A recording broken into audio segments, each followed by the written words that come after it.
I want to show you something that happened in my garden last summer that genuinely surprised me. I was struggling to thin out a row of carrots. Too dense, too close together, too delicate to pull without destroying everything around them. I'd been doing it by hand for years, pinching out tiny seedlings one by one, cramping my fingers, accidentally pulling the wrong ones, wasting 20 minutes on a single row. Then I tried something I'd seen in an old gardening book. I took a wooden stick from the shed. I taped a razor blade to the end of it, and I ran it along the row of seedlings at soil level. 30 seconds. The whole row thinned perfectly. I stood up and laughed out loud. That was the moment I realized the best garden tools aren't in any store. They're already in your house. And today, I'm going to show you 5 of them. Every tool I'm showing you today costs between $0 and $2 to make. Every single one outperforms its expensive store-bought equivalent, and everyone takes less than 10 minutes to build. Let's start with the one that started all of this. Tool number 1, the razor blade thinner. If you grow carrots, lettuce, radishes, or any crop that needs thinning, this is going to change your gardening life. Let me give you some background first. Thinning seedlings is one of the most tedious jobs in the vegetable garden.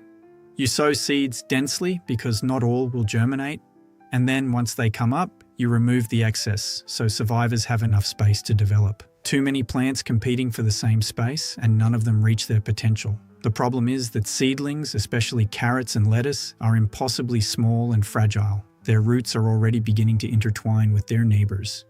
Pull one and you disturb 3 others. Do it by hand and it takes forever, cramps your fingers, and you inevitably damage more plants than you meant to. Here's what your grandparents used instead. What you need: 1 wooden dowel or straight stick about 12 inches long, 1 single-edge razor blade, available at any hardware store for about 50 cents, a small piece of electrical tape or strong adhesive tape. How to build it. Position the razor blade at one end of the stick so the sharp edge faces down and protrudes about ½ an inch beyond the tip. The blade should sit flat against the end of the stick, not at an angle. Wrap 3 or 4 tight layers of tape around the blade and stick to hold it firmly. Build time, under 2 minutes. How to use it. When your seedlings are at the first true leaf stage, crouch down beside your row. Hold the stick loosely like a pen, with the blade just touching the soil surface. Draw it slowly along the row between seedlings, slicing through the stems of the ones you want to remove at soil level. The roots stay in the ground and decompose without disturbing the plants you're keeping. The key is to slice, not drag. A light, clean drawing motion. 1 pass along a 12-inch row takes about 15 seconds. Compare that to 3 to 4 minutes by hand. A few tips from experience. Always work when the soil is slightly moist, not wet, not dry. Dry soil causes the blade to skip. Wet soil causes it to drag. Replace the blade after 2 or 3 sessions. A dull blade drags rather than cuts. Cost to make, 50 cents or less. A commercial thinning tool does the same job for $12 to $15. This one is better. Tool number 2, the bottle cap dripper. This one solves a problem that kills more vegetable plants than almost anything else: inconsistent watering at the root zone. Here's the problem with a standard watering can or hose. The water hits the surface of the soil and spreads outward. Most of it either runs off or evaporates before reaching the root zone, which in an established tomato plant can be 12 to 18 inches deep. You water generously, the surface looks wet, and the roots 2 feet down are still dry. Professional growers solve this with drip irrigation systems, effective but expensive. A basic drip system for a medium garden costs $60 to $100. Your grandparents solved it for free, with a plastic bottle and a nail. Here's what you need. Any plastic bottle with a screw cap. A standard 2-liter soft drink bottle works perfectly. 1 nail about 2 millimeters in diameter. A candle or lighter. How to build it. Hold the nail with pliers and heat the tip in a flame for 10 to 15 seconds until it's hot. Push the heated nail through the center of the bottle cap to create a single small hole. Let it cool. Screw the cap back onto the bottle. Done. How to use it. Fill the bottle with water or diluted liquid fertilizer. Push the bottle neck down into the soil beside the root zone of your plant. Cap end down. Bottle pointing upward at a slight angle. The water drips out slowly through the tiny hole over several hours, directly into the root zone.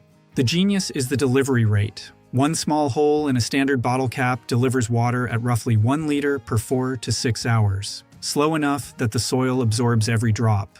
The roots get consistent moisture exactly where they need it. You can adjust the flow rate by making the holes slightly larger or smaller. Sandy soil drains fast. use a smaller hole to slow the flow. Heavy clay holds water, use a larger hole. During a heat wave last summer, I used 12 of these across my tomato bed. Not a single plant showed water stress. My neighbor lost 4 plants that same week, watering twice a day with a hose. Cost to make? $0 if you save bottles. A commercial drip irrigation kit for the same number of plants costs $40 to $60. Tool number 3, the tin can depth planter. This one solves a problem most gardeners don't even know they have: inconsistent planting depth. Every seed packet tells you how deep to plant. 1/2 inch for lettuce, 1 inch for beetroot, 2 inches for beans. And most gardeners plant by eye, pressing a finger into the soil, guessing the depth, moving on. The problem is that inconsistent depth means inconsistent germination. Here's what you need. Any tin can from your kitchen recycling. The standard 400-gram size used for beans or tomatoes works perfectly.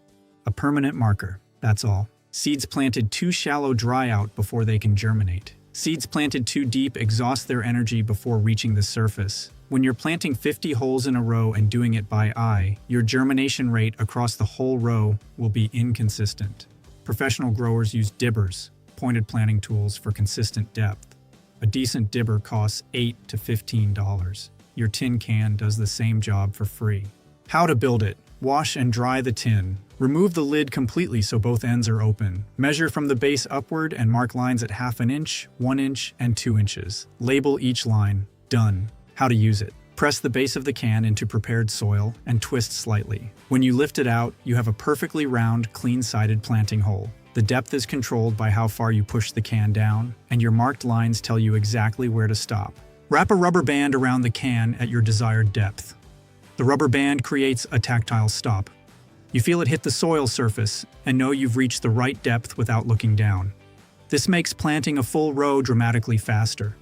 I use different sized cans for different jobs.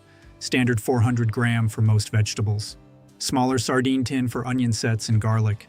Large 800-gram tin for potatoes and large bean seeds. Cost to make, $0. A commercial dibber set costs $12 to $20. Tool number 4, the fork micro cultivator. Specifically for container gardeners, raised bed growers, and anyone who grows in tight spaces. Soil compaction is one of the most underrated problems in small-scale gardening. Every time you water, every time it rains, every time you brush against the surface of your containers, the soil compacts slightly. Over a growing season, the surface layer can become dense enough to significantly restrict water penetration and root growth. Full-size cultivators and hoes are too large and aggressive for containers or tightly planted raised beds. You need something precise. Garden centers sell hand cultivators, 3-pronged metal tools, for $8 to $15.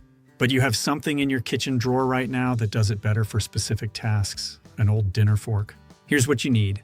1 old metal dinner fork. The heavier and sturdier, the better. 1 wooden dowel or broomstick handle about 12 to 15 inches long, strong epoxy adhesive. How to build it. Sand the end of the wooden handle lightly. Apply epoxy to both surfaces. Press them together firmly, aligning the fork tines with the long axis of the stick. Hold or clamp for the cure time specified on your adhesive. Done. How to use it. Draw the fork tines through the surface inch of soil in your containers or raised beds, moving in short strokes between plants. The 3 tines create narrow channels that break up the compacted surface crust and allow water and air to penetrate again. 1 pass around each plant every 2 to 3 weeks is enough. The dinner fork is actually superior to a commercial cultivator for container work for one specific reason: the tine spacing. A standard dinner fork has tines spaced roughly 8 to 10 millimeters apart, precisely the right spacing to break up compaction without disturbing shallow roots. Commercial cultivators are wider and work on a larger scale. The fork also works beautifully for aerating the surface of outdoor seed beds before sowing. Run it lightly over your prepared bed, and it breaks up any surface crust that's formed since your last cultivation. And the back of the fork, the smooth curved side, makes an excellent tool for drawing seed furrows. Turn it upside down, press it into the soil surface, and draw it toward you. It creates a perfectly consistent shallow furrow for fine seeds. Cost to make, $0 to $2. A commercial long-handled cultivator costs $20 to $30. Tool number 5, the wooden board row marker. So simple it almost feels too obvious to mention. But it makes such a significant difference to how straight, even, and productive your vegetable garden is that I had to include it. Straight rows aren't just about aesthetics. They serve a practical purpose. Straight rows make weeding faster. You can run a hoe along a row without stopping to navigate around wayward plants. They make harvesting more efficient. They make it easier to spot problems. A plant that's struggling, a patch of soil that drains differently, a pest infestation beginning. Most gardeners plant rows by eye or stretch a garden line between two stakes. A garden line works, but it requires two stakes, a length of string, and time to set up and adjust for every single row. When you're planting 5 or 6 rows, that adds up quickly. Your board takes 10 seconds to set up and gives you a perfectly straight edge every time. Here's what you need. 1 plank of wood, any straight piece of timber, an old shelf board, a fence plank, a piece of decking, even a scrap of plywood. Flat and straight, 6 to 8 feet long, about 6 inches wide. A permanent marker and a tape measure. How to build it. Along the long edge of the board, measure and mark intervals at whatever spacing your crops require, typically 6 inches, 12 inches, and 18 inches. Mark each interval clearly. Label the markings so you remember which spacing is which. Done. How to use it. Lay the board flat on the soil surface along the line where you want to plant. Press it down slightly so it's stable. Use the marked intervals as a guide. Press your finger, a dibber, or your tin can planter into the soil at each marked point. Every hole is perfectly spaced in a perfectly straight line. The board also doubles as a kneeling board and a path marker. Kneel on it while you plant to avoid compacting the growing area. Use it to define the edge of a path between beds. The marking system is the real genius. Instead of measuring from scratch every time you plant, your standard spacings are permanently marked on the board. Over a full growing season, the time you save by not measuring every row adds up to hours. Advanced version, on one face of the board, mark your spacings in inches. On the other face, mark them in centimeters. One board, 2 measurement systems, infinitely reusable. I've had the same board for 7 years. Cost to make, $0 if you have scrap wood. A commercial planting board costs $15 to $25. Let me add up the numbers clearly. The 5 tools I've shown you today, the razor blade thinner, the bottle cap dripper, the tin can depth planner, the fork cultivator, and the wooden board row marker, would cost you between $60 and $100 to buy as commercial equivalents. To make all 5 yourself costs somewhere between $0 and $2 total. And in most cases it's $0, because everything you need is already in your house. The genius isn't in the tools themselves. The genius is in recognizing that simple problems have simple solutions. Let's recap the 5 genius garden tools you can make this weekend. 1. The razor blade thinner, 50 cents in 2 minutes, changes how you thin seedlings forever. 2. The bottle cap dripper, free, delivers water directly to the root zone over hours. 3. The tin can depth planner, free, perfect consistent planting depth every time. 4. The fork micro cultivator, under $2, breaks compaction in containers without disturbing roots. 5. The wooden board row marker, free, perfectly straight, perfectly spaced rows in 10 seconds. Pick one of these this weekend, make it, use it once. I guarantee you'll make the other 4 before the end of the month. If this video was useful, hit the like button and subscribe so you don't miss the next one. Happy growing!